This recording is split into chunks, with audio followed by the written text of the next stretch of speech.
मुंबईमध्ये अमराठी मतदार सुद्धा तितकेच जास्त प्रमाणात आहेत. तर अमराठी मतदार हे भाजप आणि महायुतीच्या बाजूने जास्त आहेत.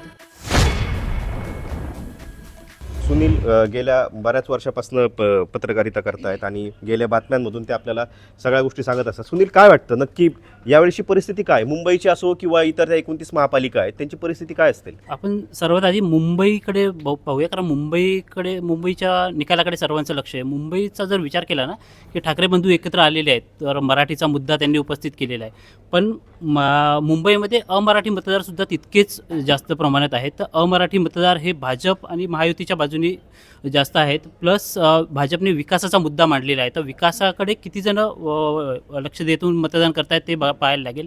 दुसरा, ठाकरे बंधूंना एक डॅमेज करणारा एक फॅक्टर आहे, तो म्हणजे काँग्रेस वेगळे लढते. तर काँग्रेस किती मतं ठाकरे बंधूंची खात आहे, म्हणजे त्यात मराठी पण आहेत आणि मराठी म्हणजे वर्षा गायकवाडांचा आपण मतदारसंघ जर पाहिला तर धारावी खूप मोठा एरिया आहे. तर तिथला जर मतदारांनी जर काँग्रेसकडे जर वोटिंग केलं, काँग्रेसकडे पाहून, धारावीमध्ये मी ज्यावेळेस गेलो ना, तर धारावीतली परिस्थिती इतकी वेगळी आहे ना.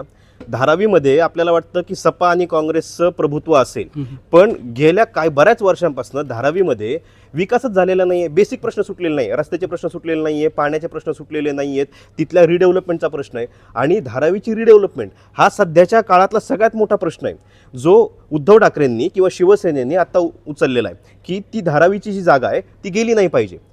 धारावीकरांचा प्रश्न तिथे उभे राहणाऱ्या बिल्डिंगचा नाही आहे, धारावीकरांचा प्रश्न त्यांच्या व्यवसायाचा आहे. धारावीमध्ये आजही चमड्याचे व्यवसाय आहेत. धारावीमध्ये आजही मी ज्या कुंभारवाड्यात फिरलो, त्या कुंभारवाड्यामध्ये मडकी बनवण्याचे व्यवसाय आहे. ती भट्टी लावणार कुठे?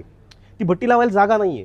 तर मग अशा वेळेस तो जो मुद्दा आहे, तिथं बऱ्याचदा असं दिसतंय की तिथले जे स्थानिक मतदार आहेत ते शिवसेनेच्या बाजून झुकलेले आहेत आणि इथं मराठीचा मुद्दा नाही आहे, इथल्या जागेचा मुद्दा आहे. हा बरोबर, हा मुद्दा बरोबर आहे. पण याच्याच संदर्भात जेव्हा महाविकास आघाडीने जेव्हा मोर्चा काढला होता ना, त्यावेळेला काँग्रेससुद्धा मोठ्या प्रमाणात सहभागी झाली होती.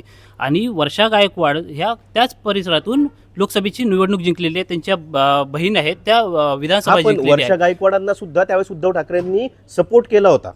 उद्धव ठाकरेंच्या पाठिंब्यावरच वर्षा अगदी मला तेच म्हणायचंय. म्हणजे हा धारावीचा जो मतदार आहे ना, हा डिवाइड झालेला आहे. हा अर्धा मतदार हा ठाकरे बंधूंकडे जाऊ शकतो, हा अर्धा मतदार हा काँग्रेसकडे जाऊ शकतो आणि उरलेला मतदार हा महायुतीकडे जाऊ शकतो.